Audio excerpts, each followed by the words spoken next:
మళ్ళీ 3 బ్యాట్లతోటి ఇట్లా వచ్చింది అనుకుంటున్నారా? లేదు, వీడియో కింద కామెంట్లు వచ్చాయి, అవేంటో ఒకసారి చూడండి. ఇది నానోరే లైట్ 18 నుంచి ఇంకొకటి టీ బార్ అంటే అర్థం కాలేదు అని చెప్పారనమాట. హలో తమ్ముడు, నేను యోనిక్స్ నానోరే లైట్ 18 గురించి అస్సలు ఎక్స్ప్లెయిన్ చేయలేదు. నేను ఏ బ్రాండ్ అని కూడా ఎక్స్ప్లెయిన్ చేయలేదు. నేను బ్యాట్స్ కొన్నప్పుడు నేను ఫేస్ చేసిన ప్రాబ్లమ్స్ చెప్పానన్నమాట.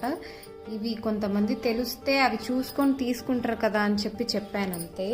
ఇంకా టీ బార్ అంటే నాకు తెలియదన్నారు. టీ బార్ ఇది అండి, ఈ వైరింగ్ దానికి ఈ కడ్డీకి మనం కలిపి ఇస్తాడనమాట టీ బార్ అనేది. ఈ టీ బార్ ఉంటే మనకు ఈ థ్రెడ్ ఇలా తెగిపోయినప్పుడు వాళ్ళు మిషన్లో పెట్టయితే అల్లించలేరంట, ఖచ్చితంగా చేత్తో అల్లించాలన్నారు. ఇలా టీ బార్ లేకుండా అయితే మిషన్లో పెట్టి అల్లిస్తారంట. ఇది విషయం. Please subscribe. Thank you.